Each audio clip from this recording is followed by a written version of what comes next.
السلام عليكم الاخوان. بالتعاون مع بعض الصحافه اللي ما تتسواش، واحد السيد خارج تيستقطب جميع الفئات ديال الناس وتيحاول يوصل كاع عند عباد الله كاملين باش يوصل لهم الميساج انه خدمته الحاليه تيدير استخراج الكنوز.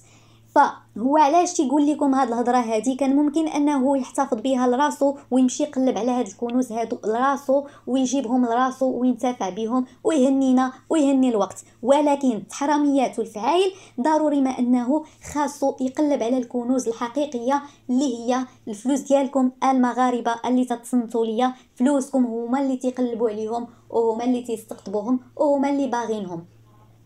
وهاد القضيه هادي تدخلوا فيها بزاف ديال المسائل. ما تقولوليش الطرق المشروعه والطرق الغير المشروعه. الطرق المشروعه هي هذاك السيد اللي تيكون بوحدو عنده واحد الاله تستكشف ليه الا كانت شي حديده ولا سلسله ولا خاتم في جنبات البحر ولا هكا في شي بلاصه هكا تيشوفوا الا كانت شي حاجه طايحه، ولا هذاك اللي تيكون تيبيع الخرده وتلقى مثلا واحد الصاك عامر بالفلوس، ولا هذاك مثلا اللي تيكون مثلا زار مثلا زار شي دار اللي كانت قديمه وماتوا الناس اللي كانوا فيها، ولا شرا هذاك المنزل ولقى فيه مثلا هذاك الصاحب ديال هذاك المنزل خلى فيه واحد الامانه فلوسه خلاهم فيه، واللي ما بقاش عنده الوارث اللي غادي يورثو من بعده، يعني ما عندوش وليداتو، فهذاك اللي تيشري هذيك الدار تياخذ هذوك الفلوس حلالا طيبه عليه. هذه هي الطرق المشروعه اللي تنفهم. اما تقول لي تيخرجوا مجموعه ديال الناس باش يحفروا في الغابه ولا يحفروا في الخلا الخالي، فهاد القضيه هذه غير مسموح بها وغير قانونيه. انك تمشي تلقى بعدا واحد المجموعه في الغابه مجموعه تتحفر بالفاس، فهذا بعدا اول حاجه هذا منظر مخيف. ثاني حاجه يعني هادو طقوس غير مسموح بها. والمشكل ماشي هنا الاخوان، المشكل اكبر من داكشي اللي تتصوروا نتوما، اكبر واكبر واكبر من داكشي اللي تتصوروا نتوما. المشكل تدخل فيه جرائم وتدخلوا فيه بزاف ديال الحوايج خزعبيلات، والناس تبداو يتيقوا وبزاف ديال التخرويض. انا غادي نقول لكم يعني بالوحده. الطريقه الاولى اللي تنصبوا بها على الناس هي انهم تيقولوا للناس انه اللي بغى يقلب على الكنز احنا نقلبوا لك على الكنز، احنا واحد المجموعه ديال الناس ولا واحد الشخص اللي تيقلب على الكنز اللي تيحفر على الكنز، فانت تطلب منك انه تخلصوا ب20 مليون ولا 30 مليون باش يخرج معاك يقلب لك على الكنز.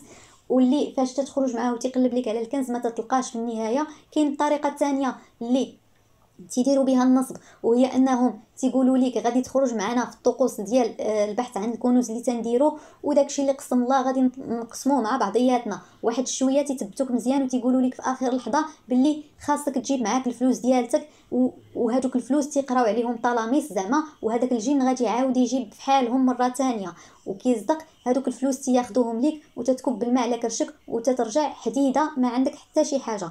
وكاين طريقه اخرى اللي هي اصعب واللي تيديروها بزاف، هي انهم تيشدوا شي دري صغير وتيقتلوه حداك وانت غادي معاهم. فاش تمشي انت معاهم وتيحفروا تيشدوا دري صغير وتيقتلوه حداك وتتسمى انت مشارك في الجريمه وتتسمى انت معاهم، وتيقولوا لك باللي خاصك تجيب هذوك الفلوس باش نقراو عليهم طلاميس، ولا هما تيبتزوك في الفلوس وتتعطيهم كاع داكشي اللي عندك وتتولي ساكت، ما تقدرش تهضر ولا تتكلم ولا تبلغ بالجريمه، لانك انت صافي وليتي مشارك، انت معاهم مشيتي معاهم تدير طقوس غير قانونيه، مشيتو تحفروا في واحد البلاصه ما عندكم لا رخصه عليها، ما عندكم لا موافقه عليها، ما عندكم لا شي حاجه اللي هي قانونيه في هذاك التصرف اللي درتو.